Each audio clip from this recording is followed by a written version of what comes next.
halkani waa deegaanka qowdhama oo ka tirsan dowlad deegaanka Soomaalida waxaan kula kulmay mar aan booqasho ku tagay afar nin oo walaalo ah oo deegaankan ku nool waxa ku dhacay xanuunka dhimirka waxayna deegaankan ay ku xiran yihiin siyaabo kala duwan in ka badan 15 sanadood aabbo waxa lagu magacaabaa aabahood Yuusuf Cabdi Qambi waxaana garab fadhiday xilliga aan booqday hooyadood oo ii sheegtay in xaalad adag halkan ku haysato محمد حاج دعاء قنبي وكمل أودياشي وحجرت الديجان كاس أي باق ودرتك إسلام كا إن لو قرمد أفر تمويل أول الله يكون عي حنون كنمركو لأن عكل هالكم وحكى هذا الشيء هو يد يابهود أو ينشجي إن أنا هيصير واحد قالا أو يختاروا قادان إسلام كان حوله أي بارتي كلا يصير. نقوها إن أفر قف أو حنون صنايا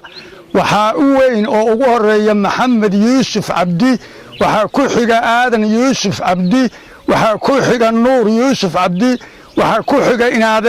ناديركي عبد الكريم يوسف عبدي كو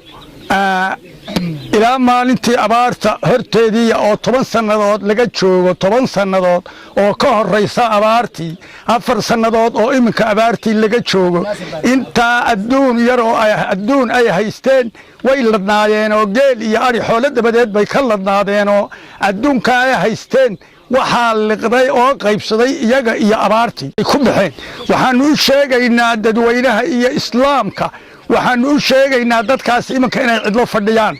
inay dadka islaamka ee ummadda ciidda ku nool u baahan yihiin caawimadiisa waxaanu codsanaynaa oo aad iyo aad u codsanaynaa dadka in la soo caawiyo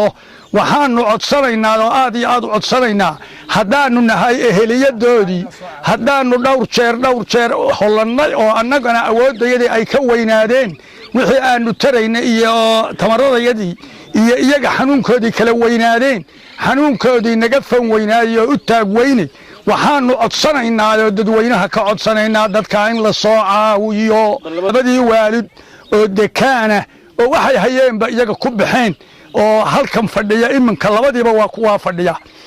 Yuusuf Cabdi Qambi waa odaygii haweeye waa hooyadood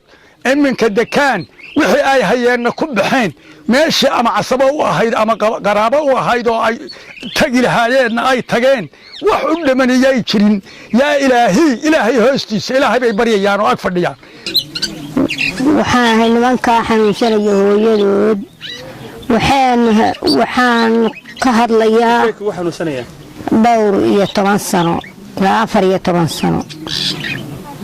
waxaad u baahantahay maanta hadalka israaci waxaan u baahanahay islaamka ka baryaan islaamka ka codsanaynaa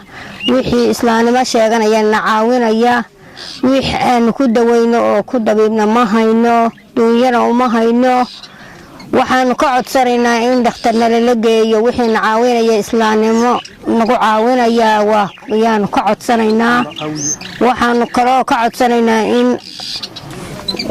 hooy aan ku hayno ma hayno hanti aan ku fangaraynana ma hayno